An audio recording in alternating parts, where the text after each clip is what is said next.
করা হবে, তখন ওই দেশের যিনি পোপ ছিলেন, ধর্মগুরু ছিলেন, খ্রিস্টানদের পোপ যাকে বলা হয়, এই পোপ বাদশাকে বললেন, বাদশা আপনি যদি চান তাহলে এই ছেলেটাকে আপনি আমাদের দায়িত্ব দিয়ে দেন। মুসলমানদের একজন ব্রিগেডের সেনাপ্রধান, এর মধ্যে একজন দক্ষ সেনাপ্রধান আমাদের দরকার, যেহেতু তাকে ধরেই নিয়ে আসছি, আপনি যদি বলেন তাহলে এই ছেলেটাকে ছলে বলে কৌশলে আমি খ্রিস্টান বানিয়ে ফেলবো, ছলে বলে কৌশলে আমি খ্রিস্টান থেকে বানাবো। তখন সেনাপতি আমরের দায়িত্বটা নিয়ে যাওয়ার জন্যে ওই পোপ রাজাকে বলতেছে, রাজা আপনি আমাকে ছেলেটাকে দিয়ে দেন, বলে কি করে তাকে খ্রিস্টান বানাবেন? তখন ওই পোপ ডাক দিয়ে বলল, বাচ্চা নামদার, খ্রিস্টান যে তাকে বানাবো, আমার ঘরে একটা সুন্দরী মেয়ে আছে, পরমা সুন্দরী, আপনি তো জানেন এই রোম রাজ্যের মধ্যে আমার মেয়ের মতো এত সুন্দরী নারী আর কারো ঘরে নাই। আমি আমার মেয়েটাকে ছেলেটার পিছনে লালাই দিতে চাই, আমার মেয়েটা যদি চেষ্টা করে তাহলে খ্রিস্টান বানাইতে পারবে, কোনো ব্যাপার না। সেনাপতি আমর এই কথা বলার পরে তিনি নামাজে দাঁড়িয়ে গেলেন। মহিলা চিন্তা করলো, শুকরা একটা ছেলে মাত্র, কতক্ষণ দেখি নিজেকে ধৈর্য ধারণ করতে পারে। মহিলা সারা রাত চেষ্টা করলো, মেয়েটার এই সুন্দরী মেয়েটা সারা রাত চেষ্টা করলো সেনাপতি আমরকে নিজের দিকে আকৃষ্ট করার জন্য। কিন্তু সেনাপতি আমর সাচ্চা মুসলমান ইমানওয়ালা, সারা রাত্র নামাজ পড়তে লাগলেন, সারা রাত্র নামাজ পড়লেন, একটা সেকেন্ডের জন্য ওই মহিলার দিকে তিনি তাকান নাই। একবার জোরে বলা যাবে কি সুবহানাল্লাহ? আল্লাহ রাব্বুল আলামিন তারে মহান ওলি এই যুবক সেনাপতি আমর সারা রাত্র নামাজ পড়লেন। মেয়েটা চিন্তা করলো, প্রথম রাত তো, যুবক মানুষ, মুসলমান, একটু অন্যদিকে নজর হতে পারে, অসুবিধা নাই, দেখা যাক সে কত রাত ধৈর্য ধরে। পরে রাত্রি মেয়েটা আবার আসছে সেজে গুজে যুবকের কাছে। যুবককে একই প্রস্তাব দেওয়ার পরে যুবক বললেন, দেখো ঈমান দেওয়ার জন্য জমিনে এসেছিলাম না, কালেমা এই জমিনে প্রতিষ্ঠিত করার জন্য আমরা এসেছিলাম। বললে শহীদ, বাঁচলে গাজী, গাজী অবস্থায় আছি, 1000 বছর চেষ্টা করলো ঈমান বিক্রি হবে না। যুবক আবার সেই দিন রাত্রিবেলা নামাজ পড়লো। একদিন না, 2 দিন না, মেয়েটা তার পিছনে 7 দিন লেগে থাকলো। 7 দিন এসে নামাজ পড়লো। এইভাবে 15 দিন পার হলো, 20 দিন পার হয়ে গেল, 30 দিন পার হলো, 40 দিন পার হয়ে গেল। কিন্তু 40 রাত্রিবেলা পর্যন্ত মেয়েটা চেষ্টা করে সেনাপতি আমরকে বেঈমান বানাইতে পারে নাই। একবার আওয়াজ তুলে বলা যাবে আল্লাহু আকবার। ও মুসলমান, কারে ওয়াজ শোনাবেন আপনি? সেই দিনের মুসলমান কত দামি ঈমানওয়ালা, এত সুন্দরী নারী কি করে দেন নাই? নবীজি বলেন, উম্মতেরা রে শোনো, কিয়ামতের মাঠ বড় ভয়াবহ হবে। দুনিয়ার 50,000 বছরে এক জায়গা করলে যত বড়, হাসরের মাঠের একটা দিন হবে তত বড়। আর সেই দিন সূর্যটা মাথার উপরে থাকবে, 1 মাইল কি 2 মাইল পর্যন্ত সূর্য মাথার উপরে থাকবে। প্রচন্ড উত্তাপ। দুনিয়ার যে সূর্যটা আপনি দেখেন, এই সূর্যটার উত্তাপ হলো 200 কোটি ডিগ্রি সেলসিয়াস। মাত্র 12,000 ডিগ্রি সেলসিয়াস তাপমাত্রায় লোহাটা গলে পানির মতো নরম হয়ে যায়। 12 থেকে 13,000 ডিগ্রি সেলসিয়াস তাপমাত্রায় লোহাটা গলে পানির মতো নরম হয়ে যাবে। এই যেই কারখানাগুলিতে লোহা বানানো হয়, এই আগুনের ভিতরে যদি একটা মানুষ আপনি ছেড়ে দেন, মাত্র 1 মিনিটের ভিতরেই মানুষটা নিশ্চিহ্ন হয়ে যাবে, তার অস্তিত্ব খুঁজে পাওয়া যাবে না। এই পরিমাণে গরম, 12,000-13,000 ডিগ্রি সেলসিয়াস তাপমাত্রা। আর সূর্যটার তাপমাত্রা হলো 200 কোটি ডিগ্রি সেলসিয়াস।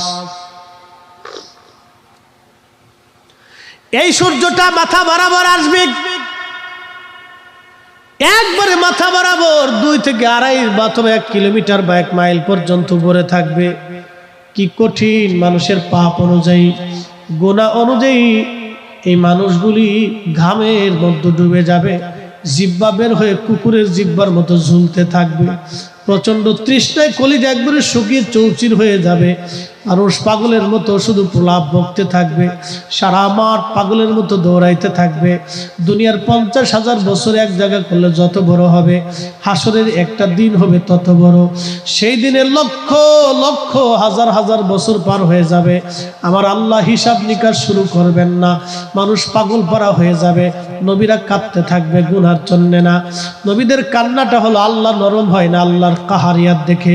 নবী আলাইহিস সালাম আল্লাহকে কি করে খুশি করবেন সেজন্য চিন্তিত হয়ে যাবেন। কিন্তু হাজার হাজার বছর পার হয়ে গেল, কিন্তু আমার আল্লাহ বিচার কার্য শুরু করলেন না। যখন রহমাতুল লিল আলামিন সিজদার মধ্যে পড়ে যাবে, ইয়া রব হাবলি উম্মতি বলে চিৎকার দিয়ে কেঁদে ফেলবে, আমার আল্লাহর দয়া লেগে যাবে, মায়া লেগে যাবে। একবার জোরে বলা যাবে কি সুবহানাল্লাহ। এমন অনুসারী হইলাম, নবী যা করতে বলেছে সেটা করলাম না, নবী যেটা করতে বলেন নাই সেটা আমরা করলাম। আল্লাহর নবী যেটা করতে অনুমতি দিয়েছেন, আল্লাহর নবী নিজে করেছেন, এটা আমরা ছেড়ে দিলাম। আল্লাহর নবী যেটা নিষেধ করলেন সেটাই আমরা করলাম। আমরা রসুলের ইত্তেবা বাদ দিয়ে এখন শয়তানের ইত্তেবা করলাম। নাম দিছি আমরা আখিরি নবীর উম্মত, কিন্তু আমরা শয়তানের কাজ করি। আমরা কি করে কিয়ামতে উম্মত বলে দাবি করব বলেন তো? কি করে কবরের মধ্যে উম্মতের পরিচয় দিবেন? মা কুনতা তাকুলু ফি হাক্কি হাযার রাজুল। আবার নবীকে সেই দিন দেখা বলা হবে এই লোকটা সম্পর্কে তোমাদের আকীদা কি? আমরা এমন উম্মত হইলাম, নবী যেটা করলেন সেটা করলাম না, কিন্তু নবী করতে নিষেধ করলেন সেটা আমরা করলাম। আমরা এমন অনুসারী হইলাম নবীর, আহা নবী চিনলাম না, নবী চিনলাম না। আরে এমন সুপ্রিম পাওয়ার আলা নবী, আল্লাহ বলেন মাইয়াতে রাসূলা ফাকাদ আতা আল্লাহ। এত বড় সুপ্রিম পাওয়ার নবী, আল্লাহ ডাক দেয়া বলেন আমার এই নবীর ইত্তেবা হলে আমি আল্লাহর ইত্তেবা হয়ে যায়। নবী খুশি করলে আল্লাহ খুশি হয়, নবীর সাথে ভালোবাসা করলে আল্লাহর সাথে ভালোবাসা হয়ে যায়।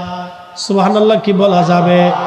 কুল হুজুর আপনি বলে দেন, ইন কুনতুম তুহিব্বুনাল্লাহ ফাত্তাবিউনি ইউহিব্বুকুমুল্লাহ ওয়া ইয়াগফিরু লাকুম যুনুবাকুম আল্লাহু গফুরুর রহিম।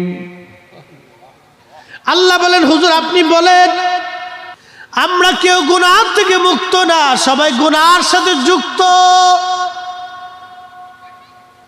কিন্তু তারপরেও আল্লাহ ডাক দিলেন, আমার বান্দারা, যদি আমি আল্লাহর সাথে তোমার ভালোবাসা করতে চাও, আমি আল্লাহকে ভালোবাসতে চাও, আমি আল্লাহর ভালোবাসা তুমি পেতে চাও, তাহলে তোমার জন্য শর্ত হলো আমার নবীর ইত্তেবা করা লাগবে। আমার নবীর সঙ্গে তোমার ভালোবাসার সম্পর্ক বাড়াইতে হবে। আমরা আখিরি নবীর অনুসারী, কিন্তু কি করলাম? আমরা শয়তানের অনুসরণ করলাম, নবীর অনুসরণ করলাম না। এই জন্য আমাদের দায়িত্ব নবীজির অনুসরণ অনুকরণ করা, আল্লাহর নবীর অনুসরণ করা লাগবে। চলতে ফিরতে, খাইতে নাইতে, চলাফেরা, উঠা বসা, রাজনীতি, অর্থনীতি, সমাজনীতি, ব্যবসা নীতি, যেখানে যাই বলেন না কেন, সংসার, ধর্ম, বাড়ি গাড়ি, সমাজ আর দেশ বিদেশ চলাচলতি, খাওয়া দাওয়া, ওঠা বসা, কাজে কর্মে, ইবাদতে, সব ক্ষেত্রে আপনাকে জানার ফ্যান হতে হবে তিনি রহমাতুল লিল আলামিন আখিরি নবীর অনুসরণ যদি আপনি আমি করতে পারি, তাহলে দুনিয়ার ভিতর থেকে আমি কামিয়াব হয়ে যেতে পারবো। নবীর অনুসরণ করতে হবে, এর বিকল্প কোনো রাস্তা নাই। নবীর উম্মত, নবীর অনুসরণের মধ্যেই শান্তি। হ নবীর অনুসারীরা, শ্রেষ্ঠ নবীর অনুসারীরা, আপনাদেরকে আল্লাহ পাক কুনতুম খায়রা উম্মাতিন উখরিজাত লিন-নাসি তা'মুরুনা বিল মা'রুফি ওয়া তানহাউনা আনিল মুনকার। নবীর সুন্নাহের অনুসরণের মধ্যে আপনার শান্তি হবে। সুন্নতের ইত্তেবা আপনাকে করতে হবে, নবীর আদর্শের ইত্তেবা। আহা প্রিয় নবীজির আদর্শগুলি আমাদের কলিজার ভিতরে আনা লাগবে। আল্লাহর নবী বলেন, উম্মত সকাল থেকে সন্ধ্যা, সন্ধ্যা থেকে সকাল পর্যন্ত তুমি এমন ভাবে পৃথিবীতে চলবা, তোমার ভাইয়ের প্রতি তুমি হিংসা রাখবা না, বিদ্বেষ রাখবা না, অহংকার অহমিকা এইগুলি তোমার অন্তরের মধ্যে তুমি ঠাঁই দিবা না। ও আমার উম্মত, এটাই আমি নবীর সুন্নত। মান আহাব্বা সুন্নতি ফাকাদ আহাব্বানি ওয়া মান আহাব্বানি কানা মাই ফিল জান্নাহ। এটাই আমি নবীর সুন্নত। আমি নবীর সুন্নতকে যারা ভালোবাসবে তারা আমি নবীকেই ভালোবাসবে, আর আমি নবীকে যারা ভালোবাসবে আমি আল্লাহ, আল্লাহর নবী ডাক দেয়া বলে না আমার সাথেই তারা জান্নাতে চলে যাবে। একবার জোরে বলা যাবে কি সুবহানাল্লাহ। কিন্তু দেখেন আমরা বিবাহ করতে যাই, নবীর সুন্নতি বিবাহ কয়টা আছে দেশে? দেখেন তো, এই যে আমাদের দেশে বিবাহ হয়, সুন্নতের বিবাহ কয়টা আছে? নবীর আদর্শের বিবাহ। কিন্তু না, এখানে তো তা নাই। কয়জন মহিলার ভিতরে আল্লাহ ভীতি আছে? আমাদের দেশের যুবকরা আল্লাহ ভীতি পছন্দ করে না, খুঁজতে চায় না। তারা খুঁজতে চায় দেখি চামড়া সুন্দর কোনটা আছে। বাবাও দেখতে গেছে মেয়ে দেখে আসি, দেখে মেয়ে সুন্দর কিনা। আমাদের দেশে আগে একটা রেওয়াজ ছিল, মেয়েরা হাঁটায় চুল খুলে দেখে, এরপর আরো বহুত কিছু, এগুলো হাবিজাবি কুসংস্কার। সি সি সি, কোথায় পেয়েছেন এগুলো? এই যে সমস্ত কুসংস্কার গুলি আমাদের ভিতরে ঢুকছে। এরপরে বিয়ের বরযাত্রীতে যাবে, বেটা বেটি লেডা লেডি জন্ডিস মন্ডিস যা কিছু আছে একবারে সাজায় গুজাইয়া অর্ধ উলঙ্গ হইয়া, এরপর আলকাতরা সোনুমা খাইয়া একবারে সাইজে গুইজে, বেহাপনার কোনো শেষ সীমানা বলে কিছু আছে বলে আমার জানা নাই। একবারে বেহাপনার একটা লাশ সীমানা পর্যন্ত চলে গেছে। হুজুর গাউসে বাগ মহিউদ্দিন আব্দুল কাদের জিলানী যেই ইমানে যে আকীদায় আল্লাহ দেখেছেন, যেই ইমানে যে আকীদায় নবীজি দেখেছেন, যেই ইমানে যে আকীদায় আল্লাহর ওলি হয়েছেন, সেই ইমানে সেই আকীদায় আমাদেরকেও কবরে ঘুমাইতে হবে। কথা বলেন ঠিক কিনা? এতে কি কিন্তু কোনো সন্দেহ নাই। ইমান পাকা না হলে আল্লাহ তার সাথে কথা বলতেন না। ইমান পাকা না হলে আল্লাহর নবী তার সঙ্গে দেখা দিতেন না।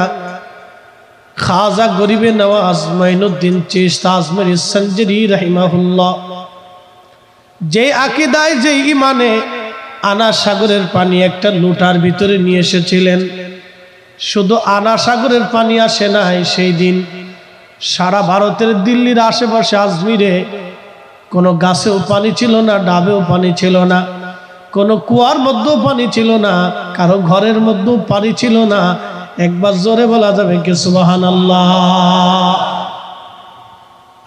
আচ্ছা, এটা কি জাদু দিয়ে করছিলেন নাকি? এটা তো জাদু না, এটা ছিল সেই বিদ্যা, আল্লাহর বিদ্যা। সে আল্লাহর বিদ্যাটা কেন হলো? আকীদা বিশুদ্ধ হওয়ার কারণে।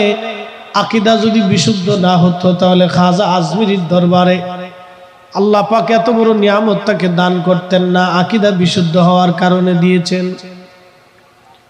এই জন্য আপনাকে মুসলমান হয়ে মরতে হলে সর্বপ্রথম ইমানে প্রকৃত মুসলমান হওয়াটা বড় জরুরি। আকীদা যদি বিশুদ্ধ না হয় তাহলে আপনার আমার জীবনের মহা সর্বনাশ হয়ে যাবে। হাজার বছরের মুজাদ্দিদ আল ফেসানি ফারুকি সিরহিন্দি রাহমাতুল্লাহি আলাইহি, যিনি 1000 শতাব্দীর মুজাদ্দিদ ছিলেন, মুজাদ্দিদিয়া তরিকার ইমাম ছিলেন, আল্লাহর মহান ওলি। তিনি সম্রাট জাহাঙ্গীর তাকে মেরে ফেলে দেওয়ার জন্য সিংহের খাঁচার ভিতরে ঢুকাই দেওয়া হলো। 1 মাসের ক্ষুধার্ত সিংহ আল্লাহর ওলি দেখার সঙ্গে সঙ্গে আল্লাহর ওলির কদম মোবারকে লুটায় পড়লেন। সিংহটা পায়ের মধ্যে চুমা দেয় আর বলে, হুজুর, দুনিয়ার কেউ যদি আপনাকে না চিনে, আমি আপনাকে চিনছি। আপনি জমানার মুজাদ্দিদ, আল্লাহর ওলি। আপনার গায়ে আসর কাটা আল্লাহ আমার জন্য হারাম করে দিয়েছেন।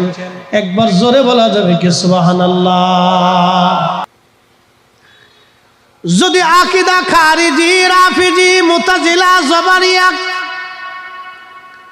বাতিল ফিরকা হতো জীবনেও কোনোদিন মুজাদ্দিদ আল ফেসানিকে আল্লাহ মুজাদ্দিদ বানাইতেন না, খাজা আজমিরিকে খাজা বানাইতেন না, হুজুর গাউসে পাকরে গাউসে সাকালাইন বানাইতেন না।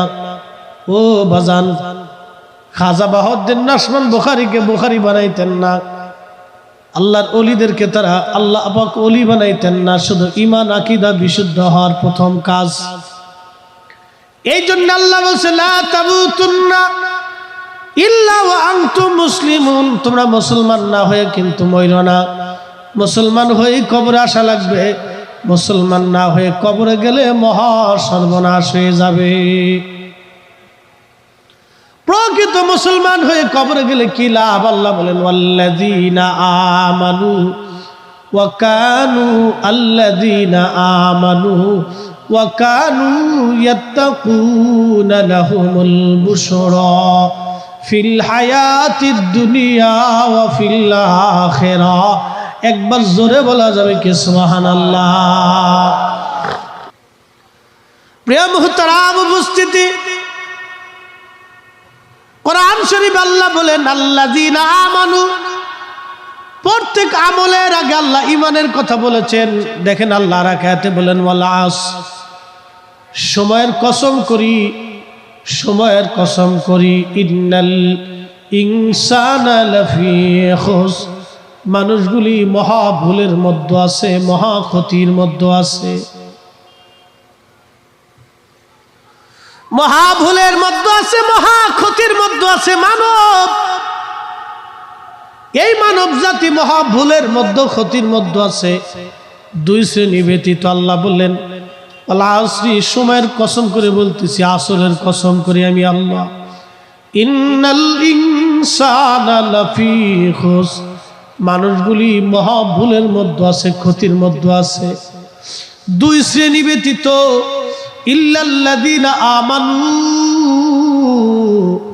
যারা ঈমানদার, ঈমানওয়ালা, ঈমানওয়ালা, ঈমানওয়ালা। আল্লাহ তো ঈমানওয়ালার কথা বলছেন। খারিজিরাও বলে আমরা ঈমানওয়ালা, রাফিজিরাও বলে আমরা ঈমানওয়ালা, মুতাজিলারা বলে আমরা ঈমানওয়ালা, নজদিও বলে আমরা ঈমানওয়ালা, জবারিয়া বলে আমরা ঈমানওয়ালা, আহলে মুজাসসিমরা বলে আমরা ঈমানওয়ালা, নাসিবিরা বলে আমরা ঈমানওয়ালা, শিয়ারা বলে আমরা ঈমানওয়ালা। যে আকীদায় চার মাযহাবের ইমাম ঘুমিয়েছে, চার তরিকার ইমামরা ঘুমিয়েছে, ওনাদের সিলসিলার বড় বড় আইম্মা ইকরাম, আউলিয়া ইকরাম ঘুমিয়ে গেছেন। এই ইমানের বাহিরে যদি আপনি ইমান তালাশ করেন, হাত্তা যুরতুমুল মাকাবির, কবর পর্যন্ত তালাশ করবেন কিন্তু খুঁজে পাবেন না কোনোদিন। এই জন্য কবি বলেছেন চালাও সে পথে, যে পথে তোমার প্রিয়জন গেছেন চলি, চালাও সে পথে, যে পথে তোমার প্রিয়জন গেছেন চলি। ইহদিনাস সিরাতাল মুস্তাকিম সিরাতাল্লাযীনা আন'আমতা আলাইহিম, চালাও সে পথে, যে পথে তোমার প্রিয়জন গেছেন চলি। হ্যাঁ পূর্বচরণ দ্বীপের মুসলমান, মাইকের আওয়াজ যত দূর যায় বাবা, যেখানেই থাকেন না কেন, সময় নষ্ট করার প্রয়োজন আমি মনে করি না। চলে আসেন, খুব মনোযোগ দেন। যে কথা বলছিলাম, যা কায়দা আহলে সুন্নাত ওয়াল জামাত ছাড়া নাজাতের কোনো রাস্তা নাই। আল্লাহ বলেন ইন্নাল ইনসানা লাফি খুসরিন ইল্লাল্লাযীনা আমানু ওয়া আমিলুস সালিহাত। প্রথম নম্বর ইমানদার, দুই নম্বরে আমলদার। ইমানদার যারা এবং আমলদার যারা, এই দুই শ্রেণী ব্যতীত সব মানুষগুলি ক্ষতির মধ্যে আছে। এমন ক্ষতি, তারা ক্ষতি পোষাইতে পারবে না, সব জাহান্নামের দিকে আছে। শুধু এই দুই শ্রেণীর ব্যক্তিরা আল্লাহর জান্নাতের দিকে ঘুরে আসে। প্রথম নম্বর ইমানদার, দুই নম্বরে আমলদার। ইমানদার ও আমলদার, এই ইমানওয়ালা আপনাকে হতে হবে, খুব শক্ত ইমানওয়ালা। প্রশ্ন রাখবেন মুফতি ফরিদি, কেমন ইমানওয়ালা হওয়া লাগবে? আমি আপনাকে একটা ঘটনার দিকে নিয়ে যাই। আপনি আনন্দ করেন, বিয়েতে আনন্দ করেন, নিষেধ নেই, কিন্তু হলুদ সন্ধ্যা নাম দিয়ে হলুদ মাখামাখি, রং মাখামাখি, বেডাবেডি, লেডালিডি, সেডাসিডি, কি যে এক অশান্তি আর বেহায়াপনার কোনো শেষ নাই।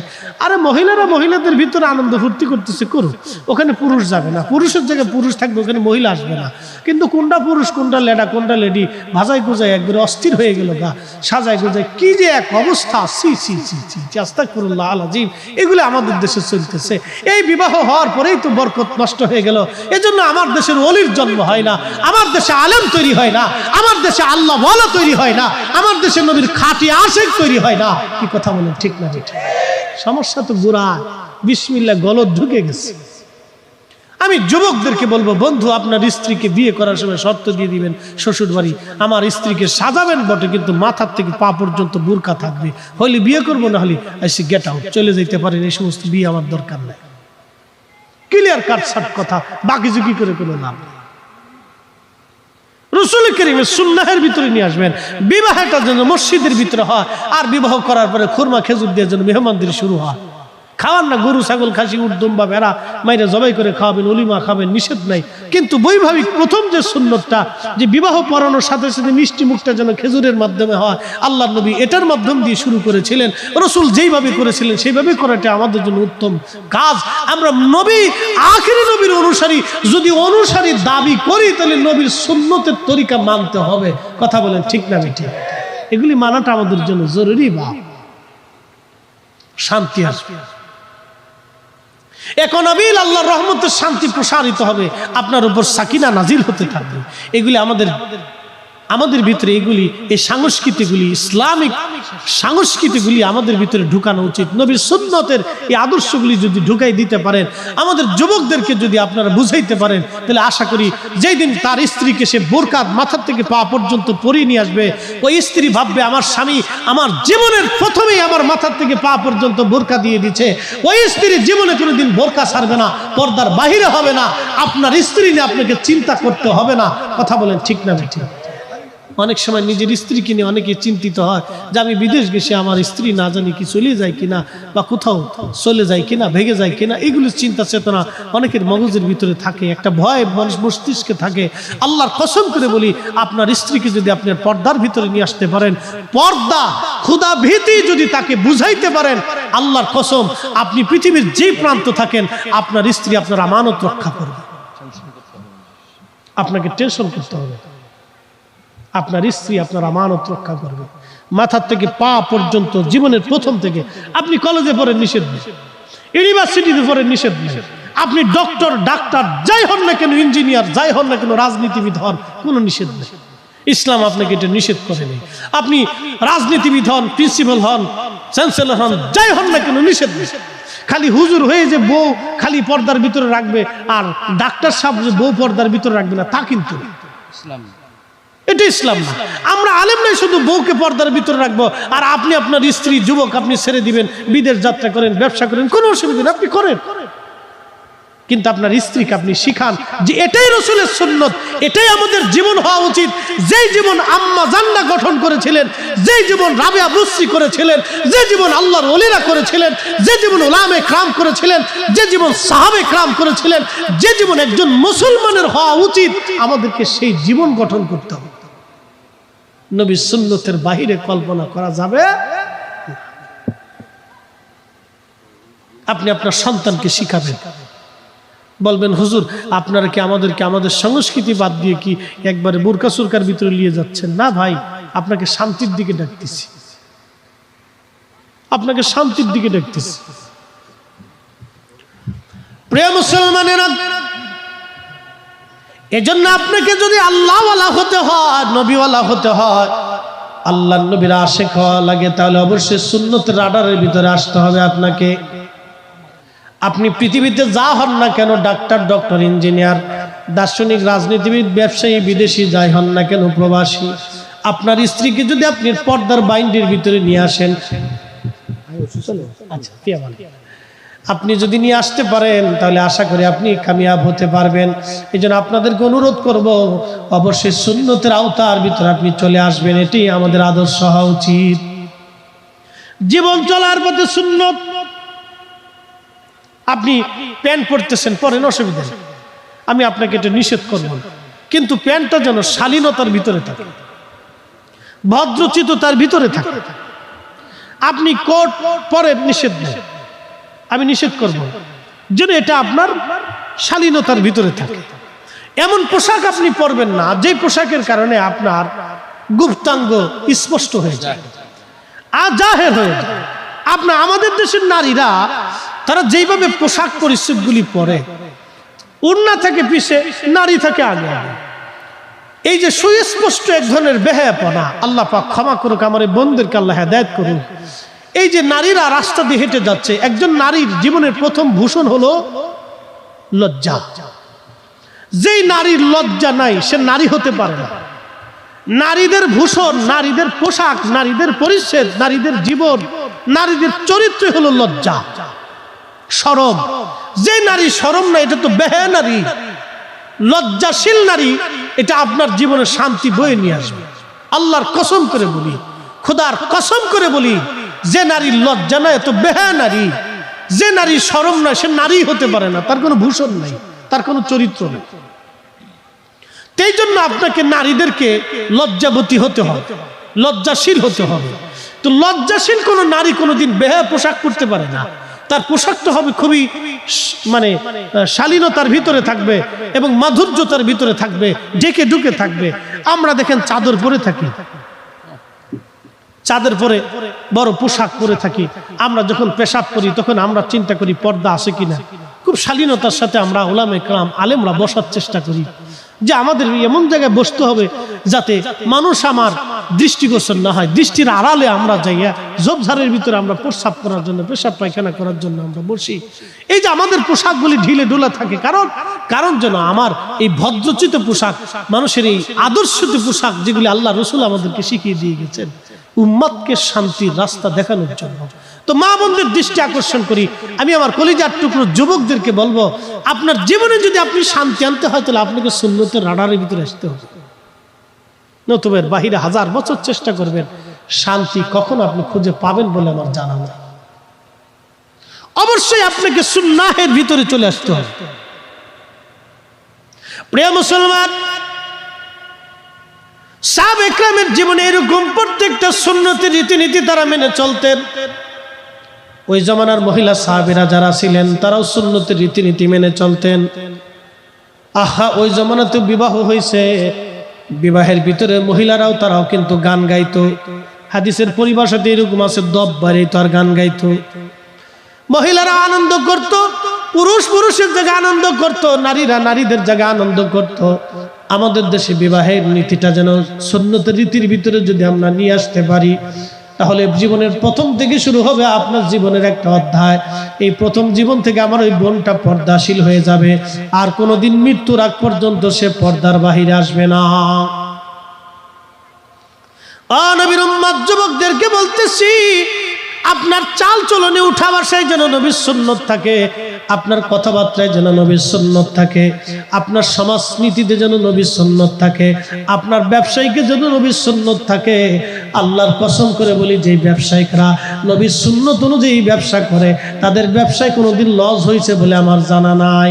এই কাস্টমার সে তারাই শেষ করতে পারবে না, কাস্টমার তারে খুঁজে যায়, কাস্টমার তার কাছে খুঁজে যাবে। কেউ যদি 100% পিওর ব্যবসা করে, মানুষ ঠকানো ব্যবসা যদি না করে, যখন মানুষ জানবে যে এই লোকটা পারফেক্ট মানুষ, তার কাছে 2 নম্বরই কোনো মাল নাই, আপনি দেখবেন মৌমাছির মতো আপনার কাছে লেগে থাকে। আল্লাহর কসম করে বলতেছি, মৌমাছির মতো লেগে থাকবে আপনার কাছে। বহু ব্যবসায়িক আছে বাংলাদেশে, ছোট্ট ব্যবসা কিন্তু ব্যবসা করে পিওর, 2 নম্বরই নাই, কিন্তু কাস্টমার মৌমাছির মতো লেগে থাকে। আপনি যদি মানুষের হৃদয় জয় করতে পারেন, ব্যবসার ক্ষেত্রে মানুষের মন জয় করতে হবে, রাজনীতির ক্ষেত্রে মানুষের মন জয় করতে হবে, সামাজিক ক্ষেত্রে মানুষের হৃদয় জয় করতে হবে। আমরা অনেক সময় নিজেকে সম্মান পাওয়ার জন্য বিভিন্নভাবে চেষ্টা করি। আপনি যদি নিজেকে সম্মানিত করতে চান তাহলে আপনাকে অধিক খোদা ভীরুতার ভিতরে আসতে হবে। এই খোদা ভীরুতার ভিতরে আপনি সম্মান পেয়ে যাবেন, আল্লাহ আপনার ইজ্জত বাড়াবে। আমরা অনেক সময় কোটি কোটি কোটি কোটি টাকা খরচ করি বিভিন্ন ভাবে, কি জন্য? সম্মান পাওয়ার জন্য। কিন্তু আপনাকে একটা অনুরোধ করব, খোলাফায়ে রাশিদিন যেইভাবে সম্মান কিনেছিল, আপনি যদি সেইভাবে কিনতে পারেন তাহলে আপনার জীবনে আর সম্মান কিনতে যাইয়া চিন্তিত হওয়া লাগবে না। বলে হুজুর খোলাফায়ে রাশিদিন কিভাবে সম্মান কিনেছিল? খোলাফায়ে রাশিদিন একজন বিধর্মীর কাছেও নিজে মাথায় করে খাবার বাড়ি পর্যন্ত পৌঁছাই দিচ্ছে। সুবহানাল্লাহ বলা যাবে? খোলাফায়ে রাশিদিন একজন বিধর্মীর বাড়ি তো মাথায় করে নিয়ে খাবার বাড়ি পর্যন্ত অন্ধকার রাত্রে পৌঁছাই দিয়েছে, দিনে না রাত্রে। আমরা তো দিনে পৌঁছাই, টুফলা দিয়ে একটা ছবি তুলি 9টা, পাবলিকের দেখানোর লেগে আমরা খুব পাগল যে দেখো আমি খুব দানশীল আর দানবীর। খোলাফায়ে রাশিদিন এটা করে নাই। খোলাফায়ে রাশিদিন অন্ধকার রজনীতে তারা মাথায় করে খাবার নিয়ে গরিব মানুষের ঘরে পৌঁছাই দিয়ে আসছে। আমরা যদি ধনীরা এই সুন্নত মানতাম তাহলে সারা জীবন মানুষের হৃদয়ে অবস্থান করতাম, আমরা মরে যাইতাম কিন্তু দোয়া আমাদের জন্য চলত। আমরা এটা ভুলে গেছি, আজকে এই সুন্নত আমাদের মনেই নেই। নবী সারা জীবনের সুন্নত ছিল নিজে খাওয়ার আগে গরিব মানুষের বাড়ি খোঁজ নেওয়া, কিন্তু বড় আফসোস হলো সত্য, এই সুন্নত আমরা ভুলেই গেছি, এই সুন্নতের কথা আমাদের মনেই নাই। আজকে হাজার হাজার মানুষ খাবার খায় কিন্তু গরিব মানুষের ঘরে খোঁজ খবর নাই না।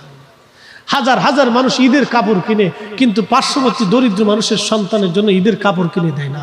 হাজার হাজার মানুষ ভালো ভালো ইফতার করে কিন্তু পার্শ্ববর্তী একজন দরিদ্র মানুষ শুধু মুড়ি দিয়ে আর ছোলা দিয়ে আর একটু বুট দিয়ে আর একটু আখের গুড় দেয়। কোরআন শরীফে 40 জায়গায় আল্লাহ আতিউল্লাহর পরে আতিউর রাসূলের কথা বলেছেন। আল্লাহর ইত্তেবা করার সাথে সাথে নবীর ইত্তেবার কথা বলেছেন। এক জায়গা না 40 জায়গাতে আল্লাহর নামের পরে নবীর নামটা আল্লাহ ব্যবহার করেছে। একসাথে বলা যাবে সুবহানাল্লাহ। তো তার জীবনটা কতগুলো কলঙ্ক মুক্ত ছিল, তার জীবনটা কত চমৎকার ছিল যে আল্লাহ স্বয়ং রাব্বে করিম সৃষ্টিকর্তা তার প্রশংসা নিজে করেছেন, তার প্রশংসা আল্লাহ নিজে করেছেন। এই জন্য সেই রাসূলের আদর্শ যদি আমরা নিতে পারি তাহলে আশা করি আমাদের জীবনে শান্তি হবে। সে আদর্শ নিতে হলে শুধু মাদ্রাসায় পড়া লাগবে বিষয়টা এরকম না, হুজুর হওয়া লাগবে বিষয়টা এরকম না। আপনি স্কুলে কলেজে ভার্সিটিতে ডাক্তারে ডক্টরে ইঞ্জিনিয়ারে সর্বক্ষেত্রে আপনি নিতে পারেন। নেওয়াটা হলো আপনার অন্তরের বিষয়, কবুল করাটা আপনার অন্তরের বিষয়। আপনার লেখাপড়া যেখানেই হোক না কেন কবুল করাটা আপনার অন্তরের বিষয়। মোহতারাম উপস্থিতি, এখানে যেন আমরা ভুল না করি। সেনাপতি আমর বলছিলাম 40 দিন পর্যন্ত মহিলা, 40 দিন পর্যন্ত এই নারী তাকে চেষ্টা করলো, 40 রাত তার ঈমান চুরি করার জন্য। 40 রজনী পরে এই সুন্দরী মহিলা বলতেছে, সেনাপতি আমর, রোম রাজ্যের এত বড় সুন্দরী আমি, আমার মতো সুন্দরী রাজ্যে আর কেউ নাই। কত রাজা বাদশারা আমাকে একটা রজনী পাওয়ার জন্য ব্যাকুল হয়ে থাকে, তোমার মতো একজন যুবক 40 রাত্র আমারে পাওয়ার পরও তুমি আমার দিকে ফিরে তাকাও না। মুসলমান দেখছি, তোমার মতো মুসলমান আমি দেখি নাই। একবার জোরে বলা যাবে কি মারহাবা। দেখেন, বলে হুজুর বিয়ে থেকে আগে গেলেন কেন? বিয়েতে এই জন্য গেলাম, বিয়ের মাধ্যমে একটা জীবন শুরু হয়। বিয়ের কারণে আমি আমার পিতৃ পরিচয় পাইছি, মায়ের পরিচয় পাইছি, একটা জীবন পাইছি, একটা সংসার পাইছি, একটা দেশ পাইছি, একটা ঠিকানা পাইছি, একটা মানচিত্র পাইছি, একটা আইডি কার্ড পাইছি। বৈবাহিক বন্ধনটা একটা পবিত্র বন্ধন। এই বন্ধনের মাধ্যমে সন্তান পিতামাতার পরিচয় পায়, স্বামী স্ত্রীর পরিচয় পায়, স্ত্রী স্বামীর পরিচয় পায়, একটা সংসার হয়, একটা জীবন শুরু হয়। এই জন্য এটাকে ছোট করে দেখার কোনো সুযোগ নেই। আপনারা অনেক সময় বিবাহটাকে একবার ছেলে খেলা মনে করেন না। এই জন্য আল্লাহ রাসূল বলছেন, এ আমার উম্মত, তোমরা বিয়ে করার আগে তোমরা বুজুর্গ নারী অনুসন্ধান করো, যেই নারীরা আল্লাহ বলা, যেই নারীদের ভিতর তাকওয়া আছে, আল্লাহ ভীতি আছে, তোমরা এই সমস্ত নারী দেখে বিয়ে করো, খালি চামড়া সুন্দর দেখে বিয়ে করে না। বিবাহের প্রথম সুন্নত হলো নারীর তাকওয়া আছে কিনা, আল্লাহ ভীতি আছে কিনা, এটা দেখে বিয়ে করতে হয়। এটা হলো আসল কথা। যদি বলেন হুজুর শান্তি খুঁজে পাবেন, শান্তি কোথায় পাবো? শান্তি পান না। সেদিন এক খবরে দেখলাম এক এরাবিয়ান শান্তির খুঁজতে খুঁজতে, শান্তি খুঁজতে খুঁজতে 45টি বিয়ে করছে। হে বিয়ের মধ্যে শান্তি তালাশ করতে গেছে। আচ্ছা কোন 45টি বিয়ে করছে এই বেড়া যে 45টি বিয়ে করলো, এই বেড়া কি জিন না মানুষ আল্লাহ জানে। এই 45টি বউ দিয়ে বেটা করলোটা কি জীবন? চিন্তা করেন তো আপনি। এই যে শান্তি খোঁজার জন্য যে বেটা 45টি বিয়ে করছে, এরপরে শান্তি খুঁজে পায় না, আর কখনো শান্তি পাবে বলে আশা করা যায় না। কিন্তু শান্তি তো এখানে না, শান্তি এক জায়গায়। আল্লাহ বলেন আলা বিযিকরিল্লাহি তাতমাইন্নুল কুলুব, তুমি আমি আল্লাহর জিকিরের ভিতরে শান্তি পাবা। জিকিরের মধ্যে শান্তি, জিকরুল্লাহর ভিতরে শান্তি। আল্লাহ বলেন ওয়ারাফানা লাকা যিকরাক, ও নবী আমি আপনার জিকিরকে সমুন্নত করেছি। আয়াত নাজিল করলেন আল্লাহ, তাফসীরও করলেন আল্লাহ। আল্লাহ তাফসীর করে বলতেছেন জিবরাইল যাও আমার হাবিবকে যায় বলো ইদা যুকিরতু যুকিরতা মাই, আমি আল্লাহর জিকির যেখানে আপনি নবীর জিকির সেখানে, আমি আল্লাহ স্মরণ যেখানে আপনি নবী স্মরণ সেখানে, আমি আল্লাহ স্মরণ যেখানে আপনি নবী স্মরণ সেখানে, আমি আল্লাহ যেখানে আপনি নবী সেখানে, আমি আল্লাহর জিকির যেখানে আপনি নবীর জিকির সেখানে। তো আল্লাহ নবীর জিকিরের ভিতরেই হলো শান্তি। কথা বলেন ঠিক না ঠিক? এর বাহিরে কোনো শান্তি নাই। কিয়ামত পর্যন্ত খুঁজতে পারেন, পাবেন না।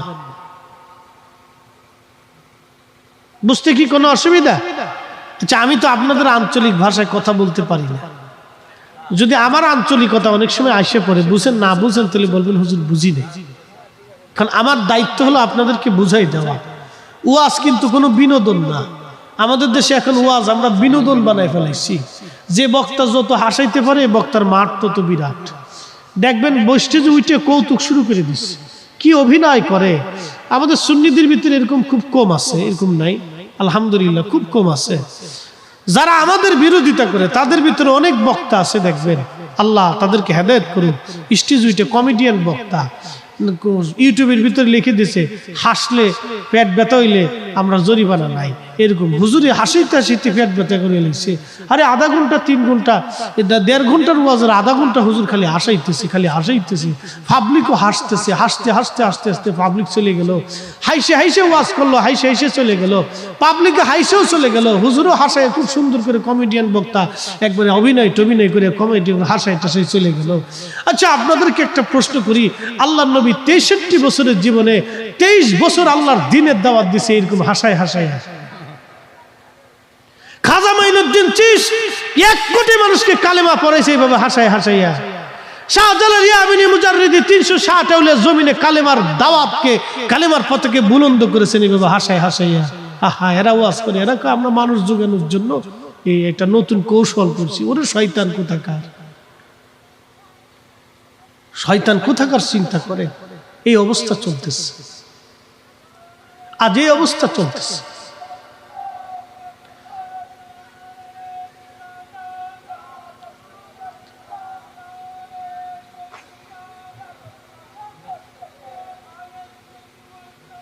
জিন্দাবাদ।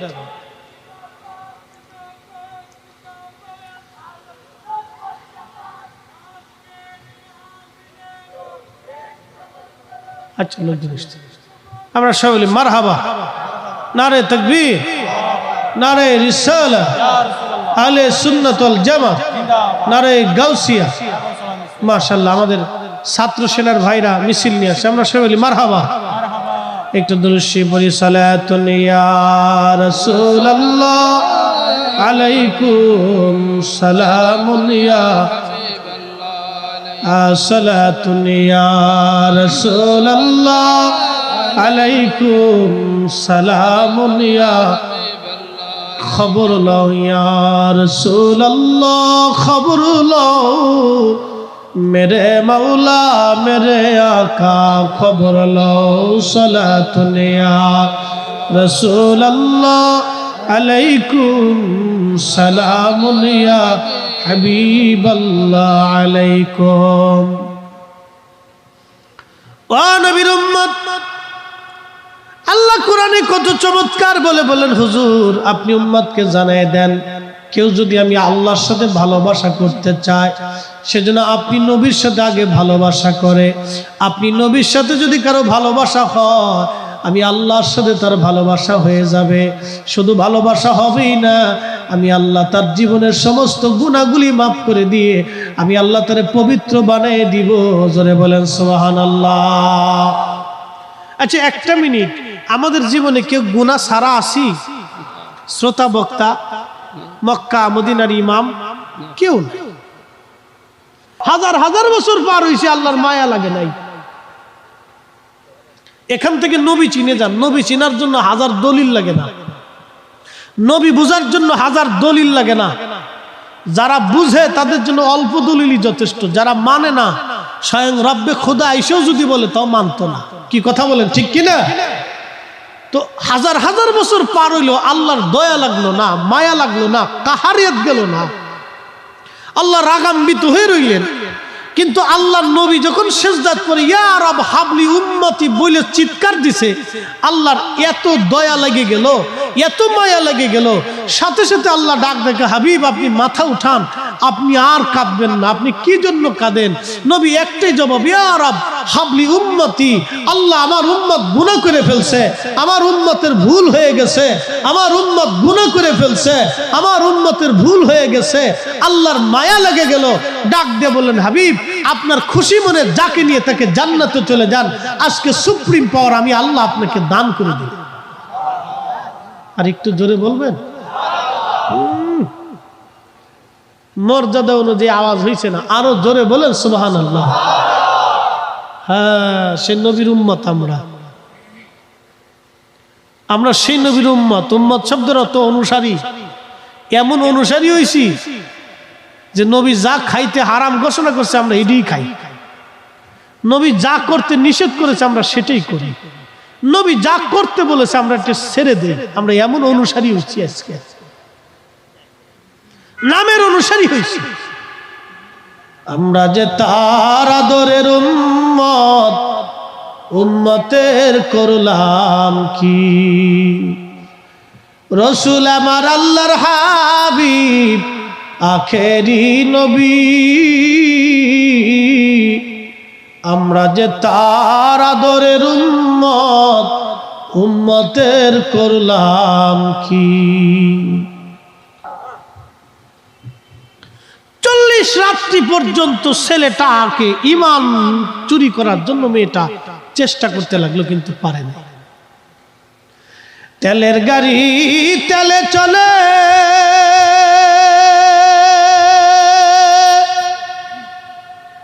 হাওয়ার গাড়ি হাওয়ায় চলে, বিনা তেলে চালাই গাড়ি নবী সুলাইমান। আমরা সেই মুসলমান, আমরা সেই মুসলমান। কি মুসলমান হয়েছি? সুদের টাকার লোভ ছাড়তে পারি না।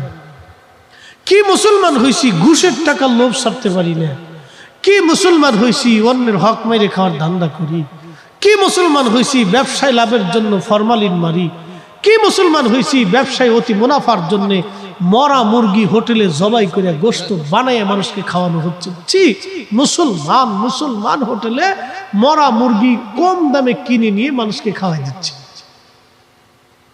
কাকে বলবেন বলুন তো?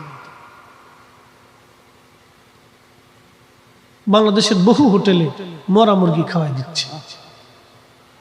কি বলবেন বলেন? কম দামে পাওয়া যাচ্ছে, বাস খেয়ে দিচ্ছে। মুরগি মরে গেছে, ঢাকা পর্যন্ত নিতে নিতে বহু মুরগি মারা যায়। গাড়িতে করে পোল্ট্রি মুরগিগুলো যখন ঢাকা নেয় তখন অনেক মুরগি মারা যায়।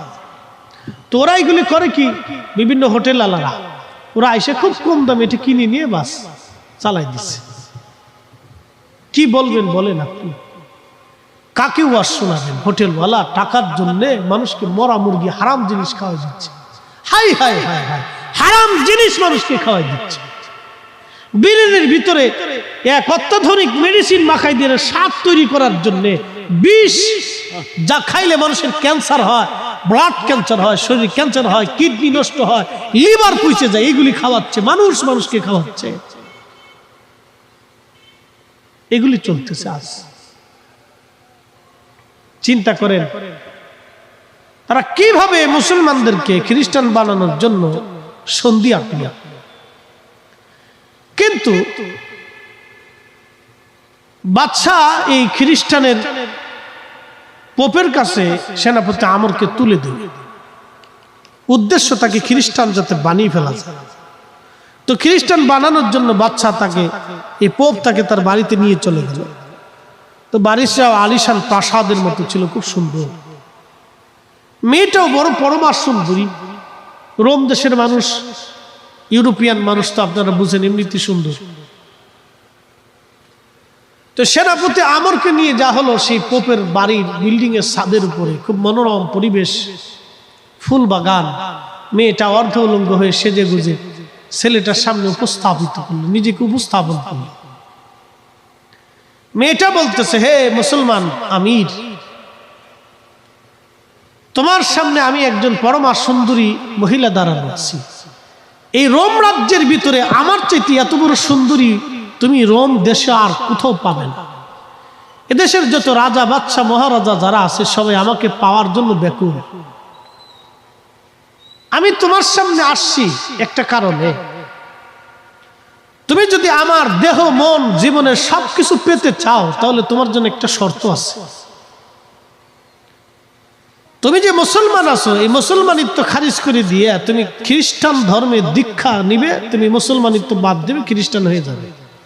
তাহলে আমি তোমাকে বিয়ে করব, আমার জীবনের সব তোমার জন্য হয়ে যাবে। মুসলমান সেনাপতি আমর ডাক দিয়ে বলেন, এ নারী, আল্লাহর জমিনে এসেছিলাম দিন প্রতিষ্ঠিত করার জন্য জিহাদের ময়দানে। আমার 4 জন বন্ধু শহীদ হয়ে গেছে, শাহাদাতের লিপসা নিয়ে এসেছিলাম, কিন্তু আল্লাহ এখনো গাজী বানায় রাখছে। লিপসা ছিল শহীদ হয়ে যাব, আমি শাহাদাতের লিপসা নিয়ে জমিনে এসেছিলাম, কিন্তু বড় আফসোস আল্লাহ আমাকে এখনো শহীদ করেন নাই, গাজী বানায় রাখছে। পরীক্ষা অবতীর্ণ করেছেন তোমার সামনে। এ সুন্দরী, তুমি 1000 বছরও যদি বেঁচে থাকো, আল্লাহ আমাকে 1000 বছরও যদি হায়াত দিয়ে থাকে, তুমি চেষ্টা করবে আমার ঈমান হরণ করার জন্য। আল্লাহর কসম করে বলি, এই জীবনটা কুরবানি করার জন্য আসছিলাম, এই জীবন কুরবানি হবে, মাগার বেঈমানের কাছে মাথা নত হবে না, ঈমান বিক্রি হবে না। একসাথে জোরে বলা যাবে আল্লাহু আকবার। এটা ছিল তাদের ঈমান, এটা ছিল তাদের ঈমান। এই জন্য আল্লাহ রাসূল বলতেন, উম্মত, তোমাকে কেটে কেটে টুকরা টুকরা করে দিলেও তুমি বেঈমান হবে না, শিরিক করবে না, আল্লাহর সাথে অংশীদারিত্ব সাবমিট করবে না, আল্লাহর সাথে লা শারীকা লাহু, আল্লাহর সাথে শিরিক করবে না, আল্লাহর সাথে অংশীদার তুমি সাব্যস্ত করবে না। তোমাকে যদি কেটে টুকরা টুকরা টুকরা টুকরা করে দেয়।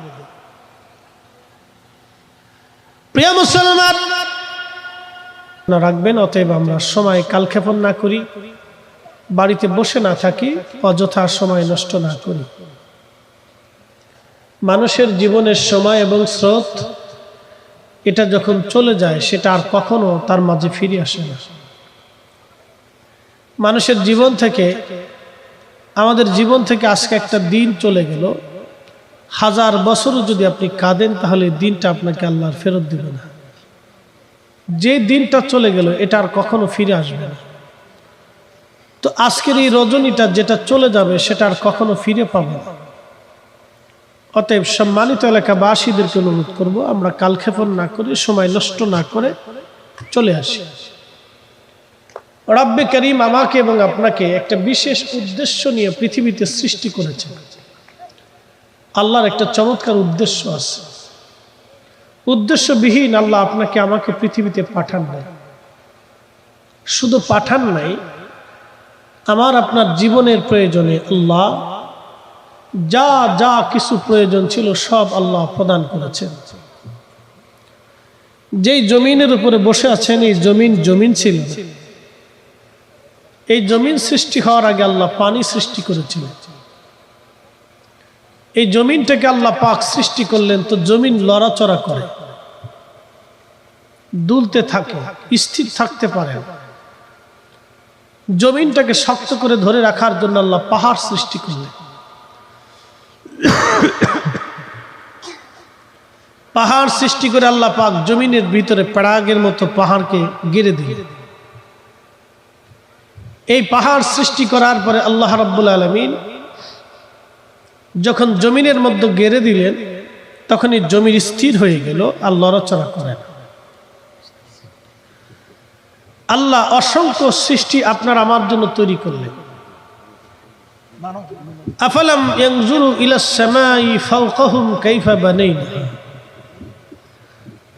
কালামে পাকে আল্লাহ বলেন, হাবিব আপনার উম্মতকে বলেন, মানুষ কি আকাশের দিকে লক্ষ্য করে না? আমি এটাকে কত সুন্দর করে তৈরি করেছি, সমুন্নত করেছি, খুঁটিবিহীন আমি আল্লাহ পাক এটাকে ধরে রেখেছি। আসমান জগতের কোনো খুঁটি নেই, আল্লাহ আকাশকে খুঁটিবিহীন ধরে রাখলেন। এই জমিন ও আকাশের মাঝখানে আল্লাহ অসংখ্য মহা জগৎ তৈরি করলেন। বিরাট বড় বড় বড় বড় দানবীয় নক্ষত্র তৈরি করলেন। দুনিয়ার 13 লক্ষ পৃথিবী এক জায়গা করলে যত বড় হবে, একটা সূর্য তত বড় হয়। তাহলে সূর্যের তুলনায় পৃথিবী কতটুকুন, পৃথিবীর তুলনায় আমরা কতটুকু? পৃথিবীতে 7টা মহাসাগর আর মহাসমুদ্র রয়েছে, 7টা মহাদেশ রয়েছে। এই 7টা মহাসাগর মহাদেশ, এই মহাদেশের মধ্যে একটা ছোট্ট দেশের নাম বাংলাদেশ। 7টা মহাদেশের ভিতরে একটা দেশের নাম এশিয়া, এশিয়া মহাদেশের একটা ছোট্ট দেশের নাম বাংলাদেশ। এই বাংলাদেশের 7টা বিভাগ আছে, তার একটা বিভাগের নাম চট্টগ্রাম। চট্টগ্রাম একটা জেলা, এই জেলার ভিতরে অনেকগুলি থানা আছে, তার একটা থানার নাম বোয়ালখালী। বোয়ালখালীতে অনেকগুলি ইউনিয়ন আছে, তার ভিতরে একটা ইউনিয়ন। ইউনিয়নের ভিতরে অনেকগুলি ওয়ার্ড আছে, তার ভিতরে একটা ওয়ার্ড। এই ওয়ার্ডের ভিতরে অনেকগুলি গ্রাম আছে, তার ভিতরে একটা গ্রাম। এই গ্রামের ভিতরে অনেকগুলি পাড়া আছে, তার ভিতরে একটা উত্তর পাড়া। এই উত্তর পাড়ায় অনেকগুলি বাড়ি আছে, তার ভিতরে আব্দুল আলিমের বাড়ি। আব্দুল আলিম কত বড়, বাড়ি কত বড়, বাড়ি কত বড়, আর ওয়ার্ড কত বড়, গ্রাম কত বড়, গ্রাম কত বড়, ওয়ার্ড কত বড়, ওয়ার্ড হলে ইউনিয়ন কত বড়, থানা কত বড়, জেলা কত বড়, বিভাগ কত বড়, দেশ কত বড়, মহাদেশ কত বড়, পৃথিবী কত বড়। পৃথিবীর 13 লক্ষ গুণ একটা সূর্য, একসাথে জোরে বলা যাবে সুবহানাল্লাহ। এই সূর্যটাকে আল্লাহ মানব জাতির জন্য তৈরি করলেন। প্রত্যেকদিন সকাল থেকে সূর্যটা সন্ধ্যা পর্যন্ত আপনাকে আলো বিকিরণ করছে। সূর্যটা আপনার জামার জন্য আলো দিচ্ছে। যদি সূর্যের আলো না থাকে তাহলে পৃথিবী অন্ধকারে আচ্ছন্ন হবে। আর যখন পৃথিবী অন্ধকারে আচ্ছন্ন হবে, তখন জমিনের জায়গায় জমিন থাকবে না, মাছ হবে না, গাছ হবে না, ফল হবে না, শস্য হবে না, তরু হবে না, লতা হবে না, পাতা হবে না, মানুষ বাঁচবে না, সৃষ্টি বাঁচবে না, সব অন্ধকারে নিমজ্জিত হয়ে যাবে। যিনি মহাশক্তির মালিক, যিনি কুল মাখলুকের মালিক, যিনি ক্ষমতার মালিক, যিনি সৃষ্টির মালিক, যিনি মুলকের মালিক, তিনি আল্লাহ। আল্লাহু আলা কুল্লি শাইইন কাদির। এমন কোন জায়গা নাই যেখানে আল্লাহর শক্তি বিরাজ না করে, আল্লাহর ক্ষমতা বিরাজ না করে। মুহতারাম, এই পৃথিবীতে আল্লাহ আপনাকে আমাকে তৈরি করেছেন বিনা কারণে না, অনেক কারণে, একটা বিশেষ কারণে আল্লাহ তৈরি করেছেন। বিশেষ কারণটা হলো আমা খালাকতুল জিন্না ওয়াল ইনসা ইল্লা লিয়াবুদুন। এই মানুষ আল্লাহর গোলামি করবে, আল্লাহর ইবাদত করবে। কিন্তু বড় আফসোস হলো, সত্য মানুষ আল্লাহর ইবাদত করতে চায় না। মানুষ নাফরমানি করে আল্লাহর সাথে, আল্লাহর সাথে মানুষ বেঈমানি করে। আল্লাহ মানুষকে আদর করে পৃথিবীতে সৃষ্টি করেছেন, উদ্দেশ্য মানুষ আল্লাহর গোলামি করবে। তো কতটুকুন গোলামি? 5 ওয়াক্ত নামাজ, হালালের জীবন, কোরআনের বিধান মেনে চলা, রাসূল করিমের দেওয়া কিছু সুন্নত তরিকা মেনে চললেই মানুষ শান্তিতে বসবাস করে। ইসলামের এবং প্রিয় নবীর তরিকার ভিতরে এমন কোন বিধান আছে যেটা মানুষের জীবনের জন্য খারাপ কোনো দিক কি বলতে পারবে না। ইসলামের প্রত্যেকটা বিধানই মানুষের জন্য শান্তির জন্য আল্লাহ পাক দিয়েছেন। কোনোটার ভিতরে অশান্তি ঝামেলার জন্য আল্লাহ দেন। সব মূলেই আছে শান্তি শৃঙ্খলা। কিন্তু আমরা শয়তানের ইত্তেবা করি। ইয়া আইয়ুহাল্লাযীনা আমানু, হে ঈমানদার, ঈমানদার আমানুত্তাকুল্লাহ, তোমরা আমি আল্লাহকে ভয় করো, হাক্কা তুকাতি, ভয় করার মতো ভয় করো। কিন্তু আমরা কয়জন আল্লাহকে ভয় করার মতো ভয় করি? যদি আমরা আল্লাহকে ভয় করার মতো ভয় করতাম তাহলে মাহফিল হলে বাড়ি বসে থাকার কথা না, আজান দিলে ঘরে ঘুমিয়ে থাকার কথা না। আমরা আল্লাহকে 100% পিওর ভয় করি না। এরপর আল্লাহ বলছে লা তামুতুন্না, মৃত্যুবরণ করিও না, ইল্লা ওয়া আনতুম মুসলিমুন, মুসলমান না হওয়া পর্যন্ত। কবরে তো আজ অথবা কাল যেতেই হবে, এটা তো সত্য। এই বোয়ালখালী চরণদ্বীপের জমিনে যত মানুষ কবরে চলে গেল আজও পর্যন্ত তারা আর কখনো ফিরে আসে না। আগামী দিনটা তো আমাদের জন্য পালা হয়ে গেছে। যে কোনো সময় ডাক চলে আসবে, যে কোনো মুহূর্তে আল্লাহ আপনাকে আমাকে ডাকটা দিবে যে তুমি ফিরে চলে আসো আমি আল্লাহর কাছে। তো যেহেতু চলে যাওয়া লাগবে, ও বোয়ালখালীর মুসলমান, যেহেতু আল্লাহর দরবারে চলে যাওয়া লাগবে, আল্লাহ বললেন যেহেতু আসবাই তাহলে মুসলমান হয়ে তারপরে কবরে আসো। মুসলমান না হয়ে কিন্তু কবরে আইসো না, মুসলমান হয়ে কবরে আসো। মুসলমান হয়ে কেমনে কবরে যাওয়া লাগবে? প্রথম শর্ত হলো আপনার ঈমানকে বিশুদ্ধ করা লাগবে, সহি করা লাগবে। ঈমান কেমন বিশুদ্ধ করবেন? নিজের মন মতো না। আগের যুগের ওলিরা যেই রাস্তায় চলে গেছেন সেই রাস্তায় চলার নাম হলো প্রকৃত ঈমানের কাজ। অ্যাটেনশন। হুজুর গাউসে পাক মহিউদ্দিন আব্দুল কাদের জিলানী অনেক বড় আল্লাহর ওলি ছিলেন, এতে কি আপনাদের কোনো সন্দেহ টন্দেহ আছে? নাই। কোন ঈমানদার সন্দেহ করতে পারবে না। সন্দেহ যারা করবে তাদের ঈমানের ভিতরে ভেজাল আছে। হুজুর গাউসে পাক রাহমাতুল্লাহ আলাইহি যেই ঈমানে, যেই আকীদায়, যেই বিশ্বাসে কবরে গেছে, শুধু কবরে যান নাই, যাওয়ার আগে আল্লাহর সাথে কথা বলেছেন, যাওয়ার আগে আল্লাহর নবীর সাথে তার দিদার হয়েছে। না সুবহানাল্লাহ, নারায়ে তাকবীর, আল্লাহু আকবার, নারায়ে রিসালাত, রাসূলুল্লাহ, নারায়ে গাউসিয়া, ইয়া গাউসুল আজম, আহলে সুন্নাত ওয়াল জামাত, সভাপতি মহোদয়ের আগমন, সভাপতি মহোদয়ের আগমন, নারায়ে তাকবীর, নারায়ে রিসালাত, নারায়ে গাউসিয়া, আহলে সুন্নাত ওয়াল জামাত, শাহিন শাহে সিকুত।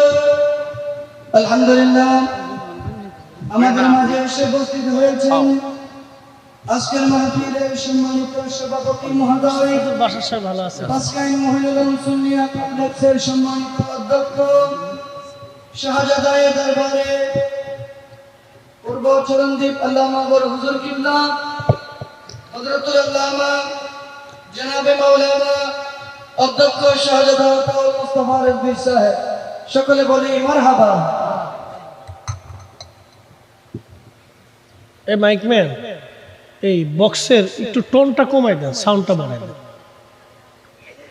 এটা যেটা দিচ্ছেন এটা হলো গানের শব্দ। বেডিরা গান টান গায়, বেটারা গায় তার শব্দ আর কি। মানে এটার টোন কমাই দেন, ইকো কমাই দিয়ে সাউন্ডটা বাড়াই দেন বক্সেরটা। তো ঠিক আছে, সব ঠিক আছে, আপনার বাহিরের সাউন্ড শুনুন। আমরা অনেক দূর থেকে শুনছি। চেন চেন একটা শব্দ হয় না, চিন চিন চিন চিন, এটা বন্ধ করে দেয়। কারণ ওয়াজ যদি মানুষ না বুঝে তা হইতে পেছাল পেরে লাভ নাই। তো ওয়াজ বুঝে যাওয়াটা জরুরি। আচ্ছা একটু কমাই দেন, চিন চিন শব্দটা কমাই দেন। আমরা একটু দরুদ শরীফ পড়ি। সালাতুন ইয়া রাসূলুল্লাহ আলাইকুম সালামুন ইয়া হাবিবাল্লাহ আলাইকুম সালাতুন ইয়া। হ্যাঁ, এখন একটু সাউন্ড বাড়াই দিলাম। সালাতুন ইয়া হাবিবাল্লাহ আলাইকুম সালাতুন ইয়া রাসূলুল্লাহ আলাইকুম সালামুন ইয়া হাবিবাল্লাহ আলাইকুম। ওই যে বলছিলাম আপনাকে আমাকে মুসলমান হয়ে কবরে যাওয়া লাগবে। তো মুসলমান হয়ে কেমনে কবরে যাব, কিভাবে কবরে যাব?